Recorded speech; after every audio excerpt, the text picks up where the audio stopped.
to introduce the Speaker of the House of Representatives, Speaker Nancy Pelosi. Thank you very much, Congresswoman Eleanor Holmes Norton. How inspiring it is to hear you talk about your grandfather Holmes walking away from the plantation, and you continue that walk. You continue it for your family, you continue it for your district, you continue it for everyone in our country. Thank you for your tremendous leadership.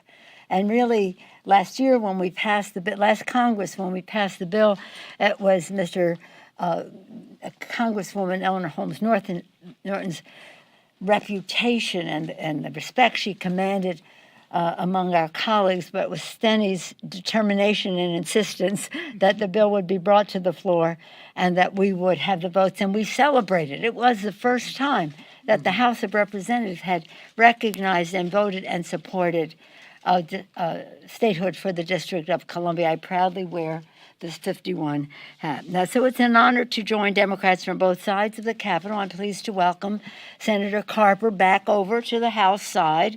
Steny talked about serving with him all that time. I sat next to him in the what was called banking in those days. It was so long ago it had a different name, the Banking Committee, and I remember celebrating the birth of his two sons.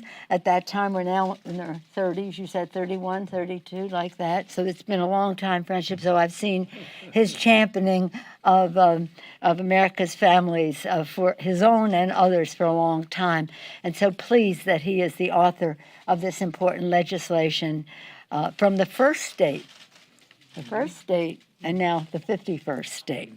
So it's an honor to join Democrats from both sides of the aisle and of course our persistent, relentless, determined chair of the Committee of Jurisdiction, Congresswoman Carolyn Maloney, who will not rest. Well, she wears it not only on her sleeve, but throughout.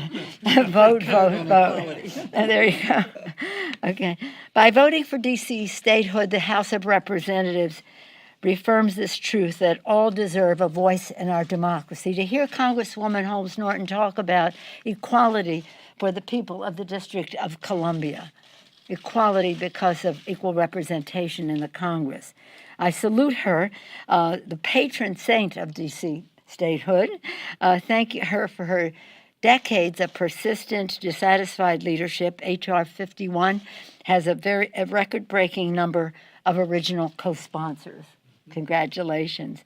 Again, I thank our leader, Mr. Hoyer, has been relentless in this fight as well, Chair Carolyn Maloney and Chair Carper, the author of the legislation in the Senate. Our founders built our democracy on a simple promise that every American should have a voice in our government from City Hall to the halls of Congress. Washingtonians, as the Congresswoman said, pay taxes, fight in our wars, contribute to the economic might of our country. But for centuries, they have been denied their right to representation. What does the license plate say? Taxation without representation is one of the manifestations. It is imperative that we correct this injustice, which is also a matter of civil rights and security.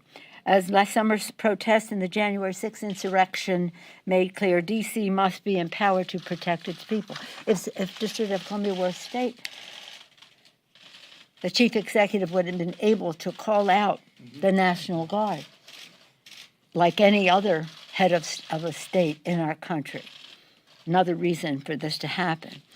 To me, this was personal. Mr. Hoyer talked about his long-time relationships and his commitment to this idea. Eleanor Holmes Norton talked about her family and her commitment to this. We've been talking about Mr. Carper's children. To me, it's personal. When I was born, let's not go into that.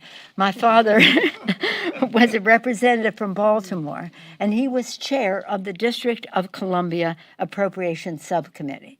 Now, those of you who've been following this issue, because we've had many press conferences, have heard me tell this story many times.